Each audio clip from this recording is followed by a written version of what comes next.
Tom Cook, Township Committeeman, and I'm here welcoming Jackie McNamee from the Freehold First Aid.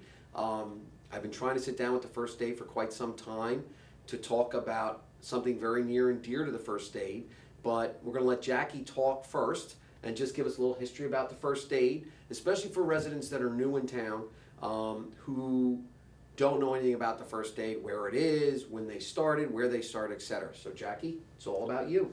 Oh, And before we say, she's the president of the First Aid, and this is your first term, right? It's my first term. Good. And last year you were the vice president? Yes. Okay, it's Thank all you. yours. Thank you. So, the Freehold First Aid Squad originated back in the 1940s with our charter, what we call our charter members, our originals, and they started at the rug mill and created a squad to administer first aid for simple situations back in the day. And then we took off from there. So 75 years later, we're accelerated here to 2017. Great. And where's the headquarters? We're located down in Freehold Borough on Spring Street. Okay. Just for the residents to know, the most important thing about the Freehold First Aid is they're all volunteers. We are all volunteers. We're also all residents of Freehold Township and Freehold Borough, and we just meet at the Borough Building because that was our original location, and that's where we meet, and we service both Freehold Township and Freehold Borough. Okay. And for the residents, using last year's data, 4,000 calls, more than 4,000 calls, of which roughly 3,200 were in Freehold Township, and the balance was in Freehold Borough.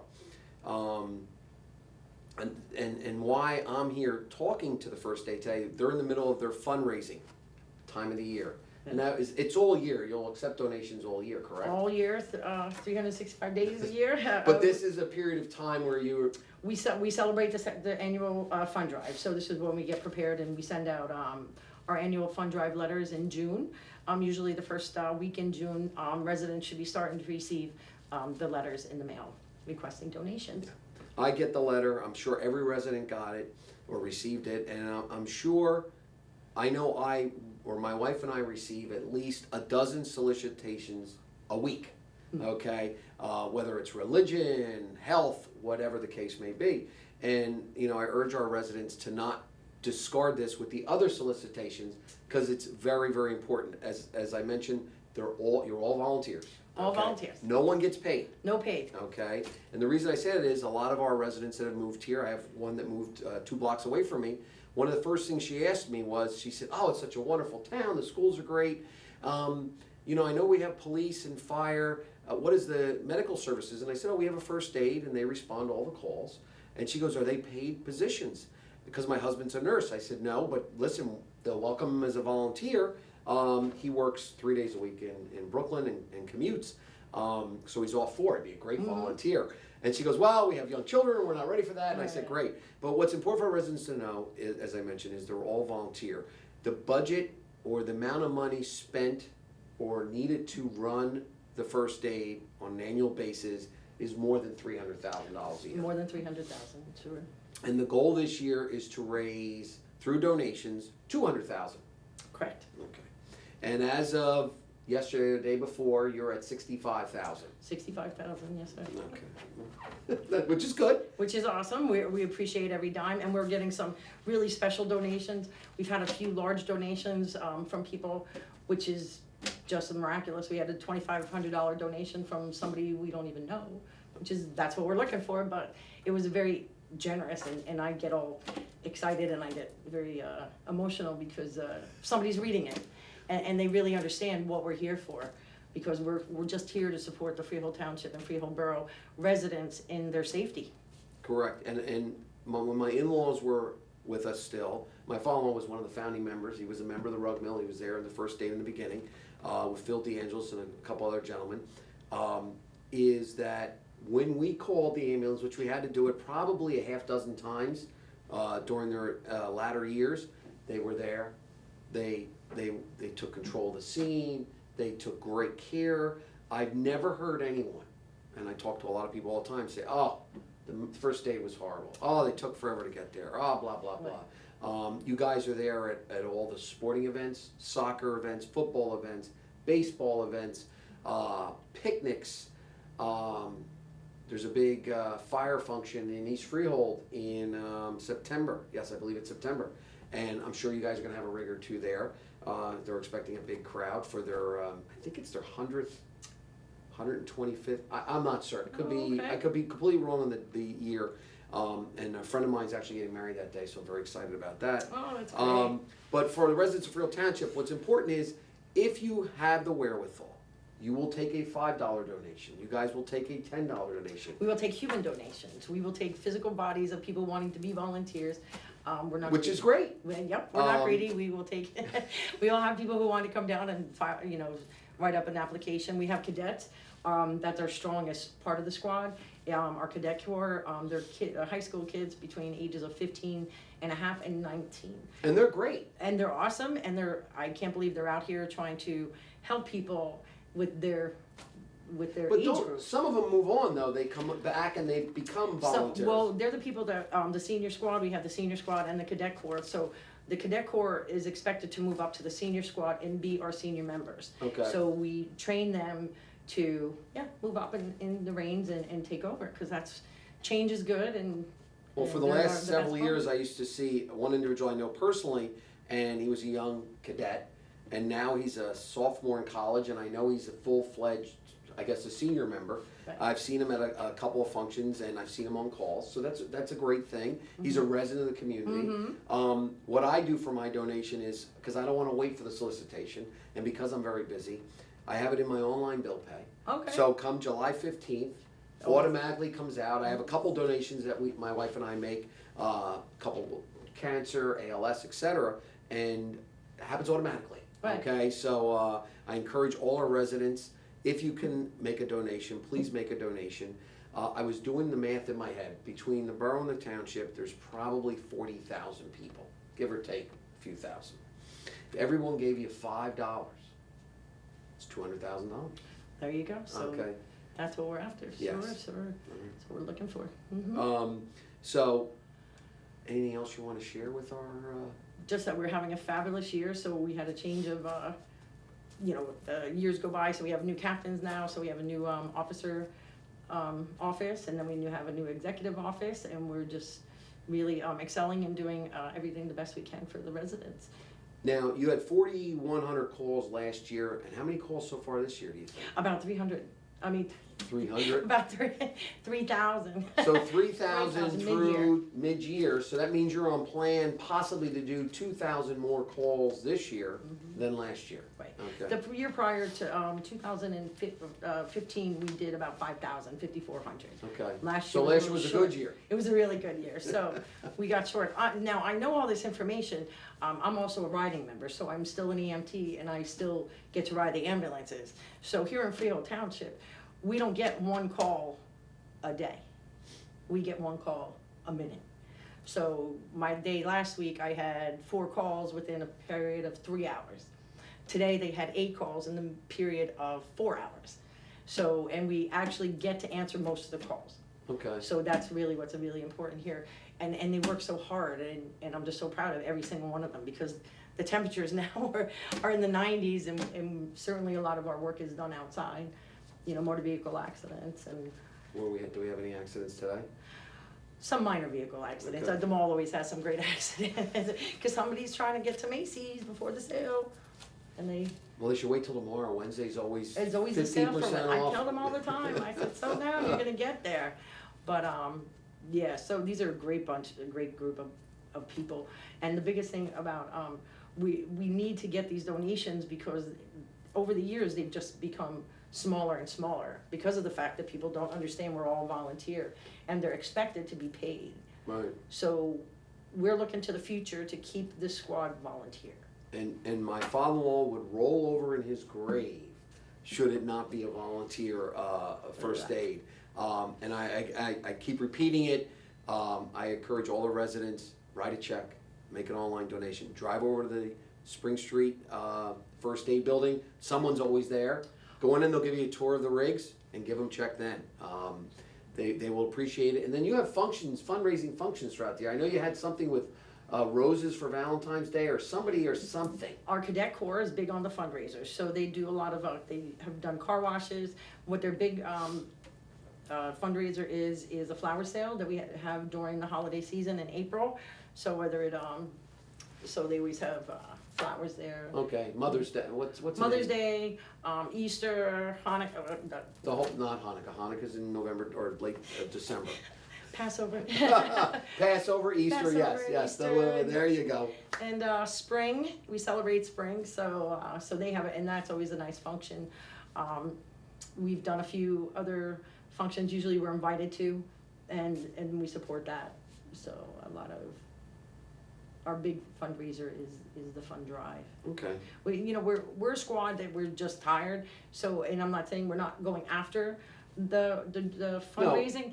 It just, I have this one girl, she's like, I'm done with Freehold today. I'm like, get out of here. Well, you But it's her can't- 9th call. Well, if you do 10 calls a day, okay, roughly 10 calls a day, and then 24-hour period, to then go out and fundraise could be a challenge, especially since they're volunteers, right? So they have jobs, they go to school, they go to college, their moms and dads, their grandparents, Yes. and it's sometimes hard. So, and I can understand that, and I don't think it's too much to ask of our residents and everyone we serve to send a donation. I agree. Okay. It'd be lovely. Could be your house. Well, and it's one of the things, people say, and I've run into young people, oh, I don't need the first aid. I'm young, I'm fine. When I'm older, I'll send them a check.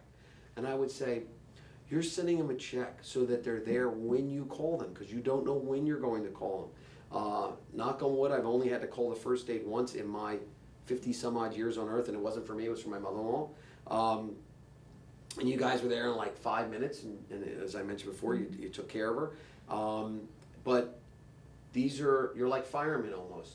Firemen are the people and first aiders running into a calamity, Correct. not running away. So when there's a terrible accident, you guys are showing up as people are being directed around the terrible accident. You're the people that show up at a sporting event and God forbid someone breaks a leg and it's a compound fracture. You stabilize that child so you can carry that child. I can tell you, it's gotta be 15 years ago, I was in Wall with my number 2 son playing soccer. He was playing soccer and he did a tib fib. And I said, we're gonna need an ambulance. They said, you don't want an ambulance, it's gonna take a half hour or so. I said, really? So I lifted him up, we hobbled to the car, and I drove from Wall to Central State, and they took care of it, and he had surgery the next day and fixed his tib fib. And I'm not bashing or, saying bad about the people in Wall, it's just the gentleman that was giving me that direction just said it takes a while for them to get here. Wall's a super large community, and so it ended up, so when you're thinking about that and you're a young person, young resident, you never know. And that's what they're here for. You never know. Yeah. And I think Wall now is paid. So Okay. a small portion of Wall is probably still volunteer, but a majority of it is paid. Yeah, a lot of communities don't have enough volunteers. And like Or you enough said, funding. funding and volunteers, yes. And funding's important to buy the equipment, to do the training. Isn't the training more extensive nowadays than it was, let's say, 10 years ago? Well, yes, it is. Well, because now, the biggest epidemic right now is the overdosing, heroin overdosing or any kind of form of the opioid. So now we have to carry the Narcan on our ambulance, so we carry that, which is very expensive, and we have It has a shelf life, right? It has a shelf life, but we're pretty good at using them. They've been used very much lately, so. And the EpiPens Unfortunately, have a shelf life as well. The EpiPens have a shelf life, so if we don't use one, then they expire. So, and those are very expensive. I think there's a big controversy with the federal government or the state. That is correct. Talking about how the EpiPens are affecting us and how we should purchase them. So I know that's big, but we still are keeping them on the ambulance because it's just that one day that might help. It's that one time. And that's all. That's what we're thinking about, constantly thinking about how are we gonna protect and serve the residents better. So, And the challenges are evolving. You mentioned the opiates. Yeah. We have, EpiPens have never gone out of style. Kids have, and adults have allergic reactions, you gotta have that. Right. And insulin, do you carry emergency insulin? No, we were not on. Okay. We're basic life support, so what happens if we have somebody who is a diabetic, so we'll call the advanced life support, which then they can, they can administer. Is that like Monarch? It's like Monarch. Okay. Yeah. So they're the ones who have the good medication. So we're not the ones who are going to help the next pain. level. They're the next level. They're better than the doctors, I have to say. I have a lot of respect for the paramedics. They're the first ones on scene, no matter what the situation is. And they have a lot of issues also, you know, dealing with just the everyday medical society. But so sure, so they come in and they administer the medication. So they're basically medication. But we also do carry for, in case you're having a stroke or something, we have aspirin on the rigs now, so that's mandatory, have to be on there, and a CPAP machine. So that's one of our newest. Okay, and CPAP's for breathing? For breathing, Okay. sure. I guess some doctors give it to you, go home, and then you can do that, but if you're having difficulty breathing, it's immediate relief. Okay. So we carry that. But that all So costs money? It all costs money, and I have to say, from over the years, I've been a member now 21 years. So things just just seem to be cheap, and they just used to come to us, you know, and it was always just, we never had to worry about anything. But as the years have gone by, all the medical equipment, all the medications have just skyrocketed in price, which is trying to force a lot of squads out of business. Right. So a lot of the volunteer, because once you can't afford it, and if nobody's gonna give you donations, you don't have a choice. But Right. we need medical services, no matter what. So we're a strong squad, and like I said, I'm so proud of all these people who come out every day. As my captain, he still has a full-time job. All my officers work full-time and commit all their time to this. Same with the chair office, but we have it a little bit more comfortable. It's air conditioned in our room, no, just saying. But so yeah, I'm just so proud of everybody, and it's a growing group. We just not that we need more members, but we did just get applications for about 8 more members. Oh, that's great. Yeah, so that's great. So yeah, and then it's free training. So we pay for the training, CPR, first aid, then your EMT. Well, it's funny, if you think about it, just forget the rigs. You've got the medications you have to purchase, pay for that. The training you have to pay for. All the equipment in addition to the rig. Right. The oxygen tanks, the whatever, all those masks and the disposable gloves, and the, what do you call the stretchers? The stretchers. Now the stretchers are more advanced because now again, so now we're leading into another epidemic of bariatric. So now we had to get these stretchers that can sustain a 600-pound person. Right. And so now we have these stretchers, which are fabulous.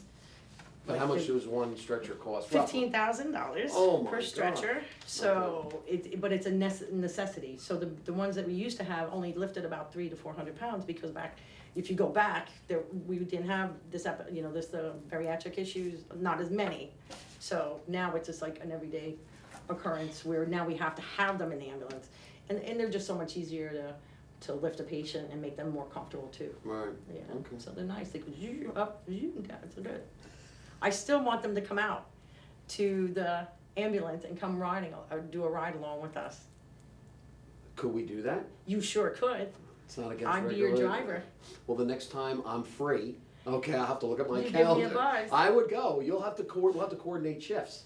That's right. But I'll go on any time that you want. I will challenge everybody, all the committee members. you're doing it on I'll let them TV all now, come. so I have to do it. Okay. She could edit it, All right. I'm sure. Yeah, well, But it's it's funny. an invitation. I just don't understand. We invite, when we do ride-along, so anybody who's watching this, my captain does allow people to come on the ambulance to do a ride-along and see if it's something for them. And it's usually, I think it might be 1 or 2 opportunities that he gives them to come on and see if it's Now, something. who's the captain? Jeremy Hoffman. And Jeremy Hoffman, I know, because he's, I believe, a graduate of the Borough He is. High School, and my wife works at the Borough High School, so she knew him very well. Very well, yes. So he's a nice young Jeremy's- man. He's a nice boy. Yep, he's a nice man. He's a young man. He's a young man. I okay. know, we can edit that. He's great. Our other officers are great too. You know, Okay. we just All right. just a fantastic group of people. On behalf of the Freehold Township Committee, Mayor Lester Preston, Deputy Mayor Dave Salkin, Committeeman Anthony Amiano, Committeewoman Bar McMorrow, and myself, we want to thank you for spending 15-20 minutes in this little slightly warm room to convey the message to our residents in Freehold Township. And again, we thank you for being here, and we really thank you and everyone on the squad for everything that you do. We appreciate it. And from all of us here at Freehold First Aid, we thank you for having us on here and getting our message out to the residents. And I hope everybody gets an opportunity to either send us a donation through the mail, come knock at our door, come along for a ride along, anything that you feel you want to contribute to the squad would be outstanding. So thanks for Excellent. having us. Thank you.